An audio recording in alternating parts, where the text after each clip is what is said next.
So my name is Paulette Mpouma. I'm originally from Cameroon, and I came in this country, and I created a family with my husband, and because of the the way I saw the way they were teaching Africa at school, I was not very happy with that. So I start just doing some game with my children, and based on that, I create the Africa memory game. That was a way for me, like a point of reference for my children to learn about Africa. And while playing, they start learning, and they start their curiosity, help them to learn more. They love it. And we decide, hey, why we cannot bring this game to our friend, to the diaspora, to everyone who want to learn about Africa. So it's the way that I became kind of game inventor and create more games on Africa. All right, now let's take some time to learn a little bit about you. As you already understand, because you participated in one of the events that I organized about storytelling. That is Yeah. where we met, right? Yes. Okay, so we are really into storytelling here. So help me understand a bit about you, your early childhood. You grew up in Cameroon, right?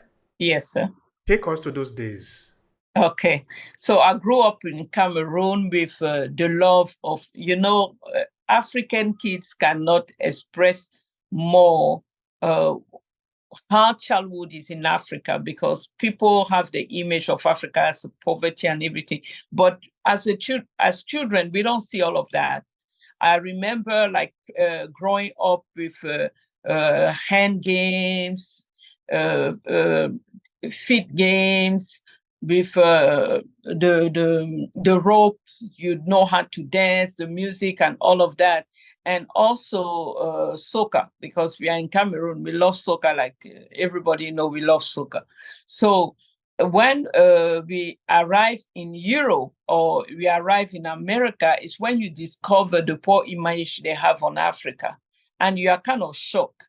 You say, hey, this is not the Africa I know. This is not the one, the one with your mom, with the smell of the food, with the dance, with the last. There's so many things that are missing in the transmission of the what is Africa. So I say my children will miss it if I don't tell the story the right way. So I grew up there, and then I did my study, and I create my family in America, and I found that my children will not have the same heart for Africa if I don't get involved. So, and it started with my daughter, who came once and asked me if I have AIDS when I was a child. And I asked her why.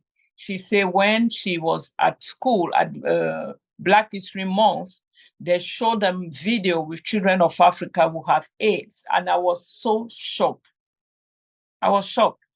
I said, why did we show that to a child? Okay, let me see what you have at school as material for school.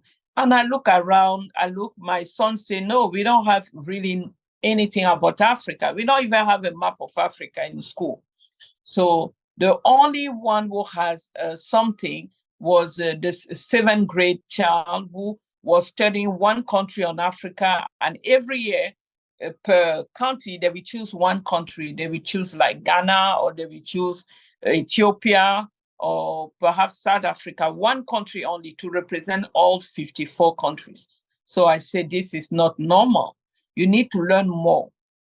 You need to learn more. You cannot identify Africa like one country. You cannot do that.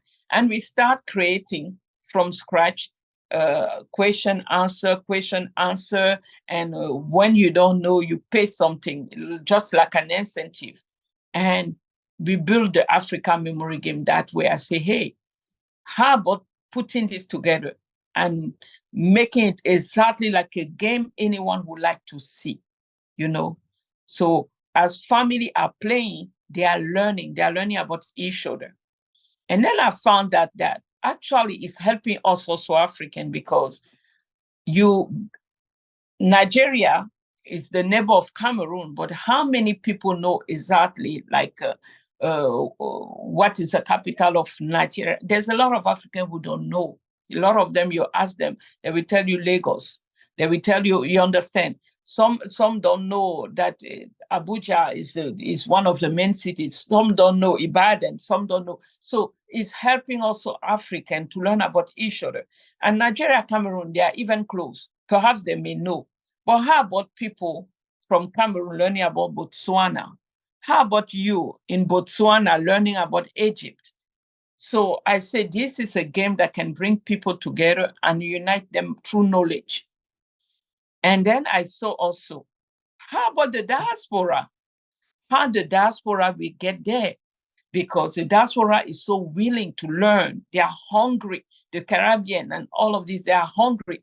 But if we are learning about the history, they are learning about our history. How about us also learning about their history, the game inventor in the Caribbean or the American? So I did also a Pan-African version of the Africa memory game where children from the both side or family from the both side can learn about each other main facts. So Thank you so much for that. There is a lot on the plate there that we're going to explore just now. But first, you did make mention of uh, the games that you used to participate in Africa. You see, there is a lot of. It looked like a Pandora open for me now, and I don't even know where I'm going to start first. You see, when I go to Italy in 2004, at the point I sort of be like a kind of a rebel in like what you're saying, you know. Like I would try to understand what is the story of other people like me in Italy, because I met a lot of people in Italy, you know, that are of African descent, African immigrant, as people would prefer to call us. Then I was asking, what is their story?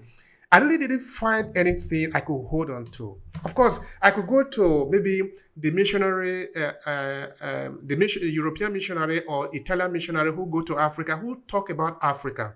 That is not lacking at all in my city where I live or in Italy as a whole. But I look at this image, the representation that they still have most of them today. When you go to a trade fair all across Italy, you still have many of these missionaries who are speaking for Africa. The image, the representation, the choreography that they have do not represent us. So I couldn't find myself in it. It's more like the NGO and the game that they have, I guess, that they have going on in Africa, which they say they are speaking for African people. exactly. So I didn't see myself in that story. So from then I wrote my first book here in Italy, which I titled Still Owing Me Goodbye. Talking about just a normal life. I didn't want to do anything extraordinary. I just want to say this is how I grew up in Africa. Me and other children, how we used to play, how we used to have fun. I didn't say we live in a glass house, but at least in that story, you can see the human being in it. It's not like we didn't need anybody to give us a source of livelihood. The story was simply the people in relationship to their natural environment. Exactly. Agriculture, they have festival, we go to school, we have fun. Of course, there are poverty. Yes, nobody is denying that.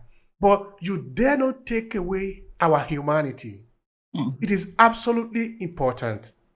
And there also, I make mention of different games that we used to get involved in. Because that is how we manage to understand who we are now, our culture, and the rest of it. Because I think life is a web of experience.